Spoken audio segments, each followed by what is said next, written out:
আল্লাহ তাআলা কি খোদা বলার খোদা ডাকা যাবে? কখনো নয়। কেন ডাকা যাবে না জানেন? আমরা ইনশাআল্লাহ এখানে আসবে আল্লাহর নামগুলো কোরআন সুন্নাহ নির্ভর, 1 নম্বর কারণ। 2 নম্বর কারণ হচ্ছে আল্লাহর নামগুলোর অর্থ সুন্দর হইতে হয়। সুন্দর সবগুলির, এগুলির মধ্যে এরকম কোনো অর্থ নাই। 3 নম্বর হচ্ছে এগুলো অন্য ধর্মের অংশ। 3 কারণে খোদা নাম ডাকা যাবে না। 1 নম্বর কারণ বুঝছেন, 1 নম্বর যেটা বলেছি যে আল্লাহর নাম খোদা কোরআন সুন্নাহ কোথাও আসে নাই, সুতরাং খোদা নাম ডাকা। 2 নম্বর হচ্ছে এটার অর্থহীন নাম। খোদা অর্থ হচ্ছে খুদ আ, স্বয়ং এসেছেন, খুদ স্বয়ংভূ। স্বয়ংভূতি কি গুণ হইল? আমার কি কাজ? আমি কি ডাকতে স্বয়ংভূরে ডাকি, আমি কি পাবো?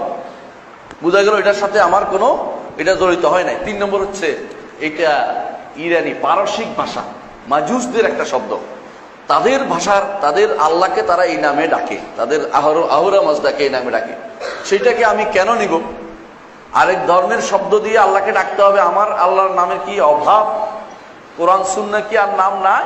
এই জন্য কখনো খোদা নামটি ব্যবহার করা যাবে না আল্লাহর জন্য। দ্বিতীয়, যৌন কেউ ব্যক্তি বলেন খোদা যদি স্বয়ং সম্পূর্ণ থাকে অর্থ ব্যবহার, তাহলে আল্লাহ খোদা বলে ডাকা যাবে। ঠিক বলে নাই। স্বয়ং সম্পূর্ণ অর্থ বলা হয় না, স্বয়ংভূ বলা হয়েছে।